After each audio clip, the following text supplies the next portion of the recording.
옛날, 아주 먼 옛날,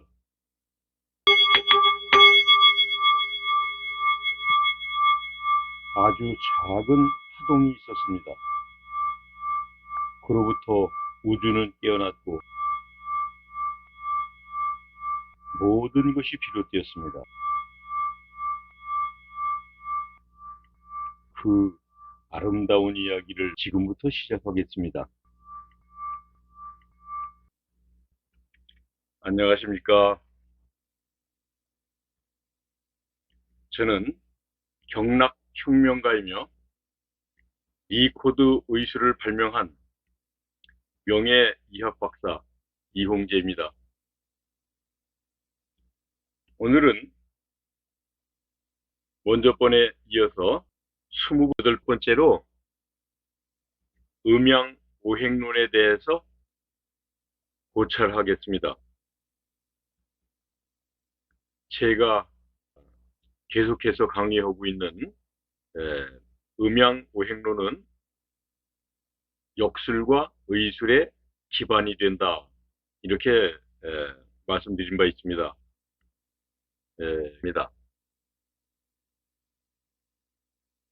먼저 시간에 제가 저술한 혁명경락과 니코드를 구성하는 기본적인 학문적인 뿌리가 철학적인 기본적인 뿌리에는 음양오행으로 삼았고, 그리고 과학적인 기반을 구성한 것은 양자역학이었다고 말씀드렸습니다. 그리고 그 두 개의 철학과 과학이 이렇게 만나면서 하나처럼, 이를테면 음양오행에서 음양이라는 것이 과학에서는 마이너스 플러스로 그렇게 다른 게 아니란 말이죠. 그렇게 구성을 해서 이를테면은 생물학적으로 초국 미세 생체자기가 발생을 해서 인간에게 제가 이제 마이너스 플러스를 이렇게 갖다 적용할 때 마이너스 플러스가 되는 기반이 우리 몸에 있는 거예요. 우리 몸에서 그 마이너스 플러스를 스스로 생산해냅니다. 우리 몸 어디에서? 100년 전에, 그러면 정확하게는 118년 전, 약 120년 전이어야 되죠. 1902년 서양에서 율리우스 베른스타인이라는 과학자가 발제를 합니다. 인간의 몸에서 전기와 자기를 생산하는 것 같다, 확인했다. 그거를 막 이론이라고 그런다. 막 이론입니다. 그런데 막에서 어떤 이론이 나왔냐면, 이게 막이 말이야, 어떤 때가 되니까 여기에 전기의 어떤 반응이 달라져. 이걸 제시한 거예요. 1902년에 우리나라는 광무면전 이러던 시절이에요. 우리가 말하는 대한제국, 구한말이라고 하는 대한제국 시대입니다. 고종 황제 시대가 광무시대 아닙니까? 그때 당시 기록을 보면 이렇습니다. 서양인은 휘리 부인이 우라늄을 확인했다. 우라늄의 공식, 이것을 우라늄의 효과, 우라늄의 어떤 이런 작용 효과를 규명을 했다라고 하는 논문이 나왔던 바로 그 시점입니다. 같은 해일 거예요. 우리나라에는 어떤 기록이 있냐면, 인천과 이 서울에 유선 전화가 개통됐다라는 기록도 있고요. 그 다음에 예를 들면 임금님 사시는 경복궁에 전기를 설치했다, 이런 기록도 있어요. 그러던 시절입니다. 그때에 인간 생체에서 스스로 전기를 발생하는 것 같다, 이런 얘기예요. 정리하면 그렇습니다. 그 뒤로 서양에서 그때는 막 이제 과학이 폭발적으로 발전되던 그런 시기거든요. 그런데 그때에 우리 몸에도 전기가 발생된다라는 이론을 제시한 거예요. 그때는 생물학이라는 거 뭐 있었는지 그 정확하지 않습니다. 그런데 그것이 이제 여러 과학자들이 더군다나 인체에 대해서 관심이 있던 과학자들이 그거를 이제 너도나도 이게 연구를 하게 되죠. 그래서 여러 과학자들이 이론이 발전이 많이 됩니다.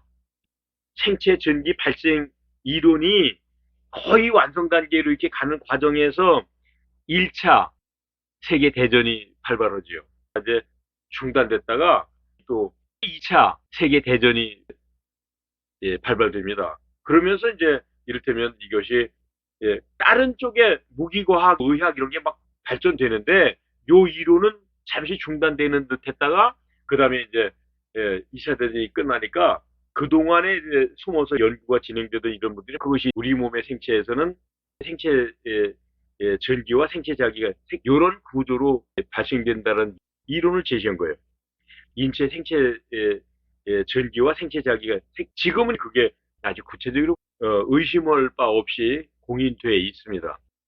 오늘 논제는 오늘 얘기한 요 이론은 뭐냐면 율리우스 베른스타인의 막이론을 설명하고자 하는 게 아니라 그 막이론이 뭐냐면 생체 전기와 생체 자기가 색가 뭐냐면 마이너스 플러스를 우리 몸에 이렇게 생명 현상으로 가지고 있다는 거예요. 그게 중요한 거 그것이 생체 자기가 율리우스 베른스타인의 막이론 그것에 근거하는 겁니다. 제가 생체 자기를 제어하는 기술을 찾아낸 거예요. 그리고 생체 자기를 제어하는 기술을 발명 특허를 받았는데 이 기술 특허를 받았기 때문에 이것이 원천 기술이 된다는 말씀이죠. 내 이전에는 아무도 이런 연구를 제시한 적이 없다는 얘기예요. 예, 그렇죠. 그래서 음양오행이 위대한 점이 저는 그렇다고 봐요. 양자역학을 만나니까 세상에 음양오행이 절대 기죽지 않네. 양자역학하고. 만먹네, 만먹어. 그냥 천적을 만났네. 그냥 아주 그냥 쫙 붙네, 쫙 붙어. 음양오행과 양자역학이 만나니까, 음양이 만나니까 딱 붙듯이 그냥 쫙 붙습니다. 기죽지 않습니다. 우리 조상들이 어쩜 이렇게 위대한 철학적 과학, 과학적 철학을 창출해 내셨는지 진짜 감동입니다. 이것을 활용하면은요, 내일 어떤 일이 벌어질지, 제갈 공명이라는 분이 예를 들면 기도를 통해서 동남풍을 끌어와서 적벽 대전에서 화공으로 승리했다는 거 아닙니까? 근데 그거 안 믿는 사람들이 그분들은 이 말을 또 하면은 지금 그 사회주의 국가에서는 아니라고 그럴 수도 있어요. 예, 저는 믿어요. 이런 것도 있어요. 미래를 정확하게 보는 분. 이런 분들이 계세요. 그러면 미래에 이게 뭘까요? 그분이 저한테 이게 물으시길래 저는 이렇게 설명했어요. 아, 종이를 이렇게 접으면서 이렇게 접으니까 이쪽 끝과 이쪽 끝이 만나는 그럼 여기는 일주일 후고 여기는 지금이란다면 이거를 종이를 이렇게 접어서 동일하게 보는 거 아닐까요? 이렇게. 시공을 이렇게 당겨서 본 거 아니에요. 지금 일어나고 있는 게 일주일 후에 보인 거라니까요. 그러니까 우리는 뭐냐? 어쩌면 과거, 현재, 미래를 뭐 다시 여기가 과거, 여기 지금 현재, 여기 미래가 이게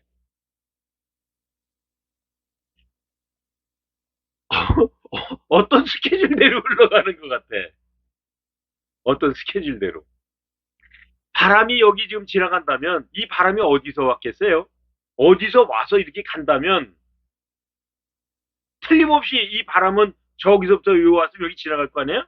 그거를 미리 알고 뭐 내일 몇 시부터는 바람이 동쪽에서 서쪽으로 서쪽에서 남쪽으로 뭐 이렇게 불겠습니다라는 것을 미리 알고 예보하잖아요. 그런 것처럼 우리가 겪는 이런 생활의 어떤 일상도 일주일 전에 이거를 볼 수 있는 그런 능력이 있다니까요.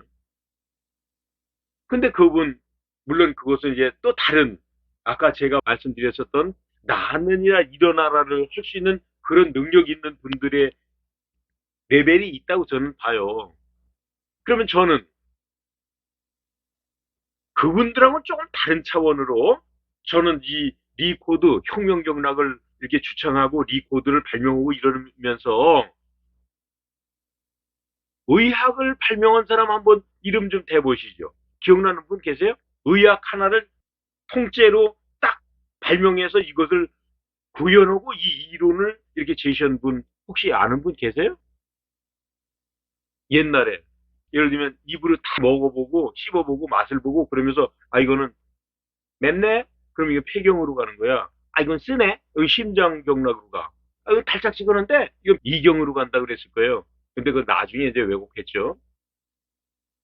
그래서 그분이 예를 들면 본초 항목이라는 것을 제시를 했다.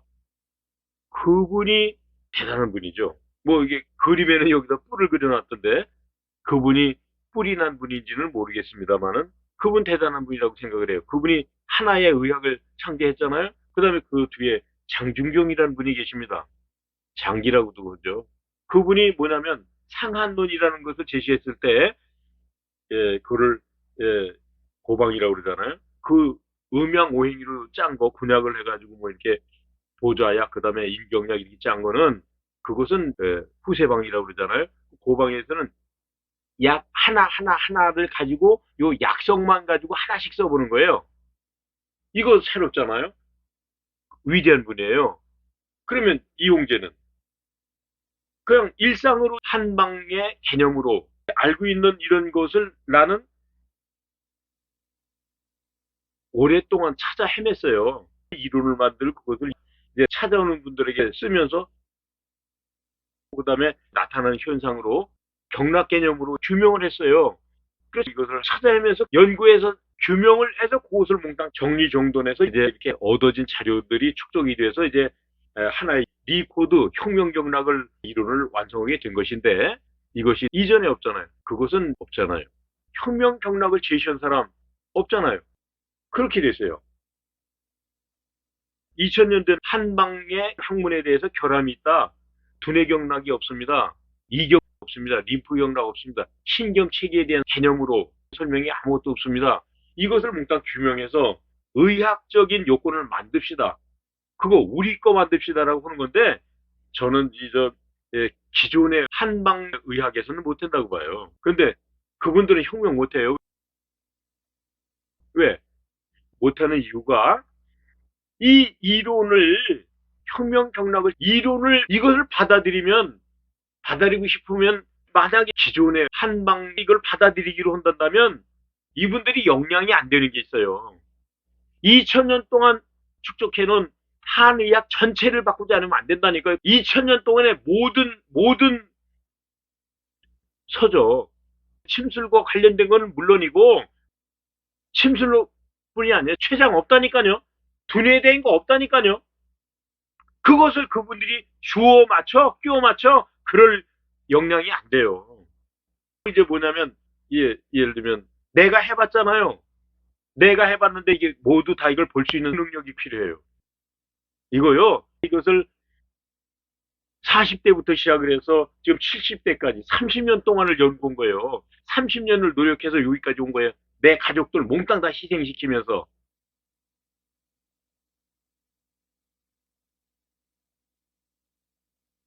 이 모양으로 여기까지 왔어요. 저는 이것을 내가 겪어온 이 축적된 경험을 모두 다 정말 이렇게 이 강의를 통해서 조목조목 이게 하나씩 드리잖아요? 그리고 이거 계속 들으시면 이해 안 되는 게, 아, 이게 그 말이로구나. 쉽게 이해가 되실 거고요. 저한테 이를테면, 제 연구 지원한다고 생각하시고요. 참여해 주시면 고맙죠. 예, 그렇게 해주시면 됩니다. 오늘은 또 여기까지만 하겠습니다. 조금씩 이렇게 진행하겠습니다.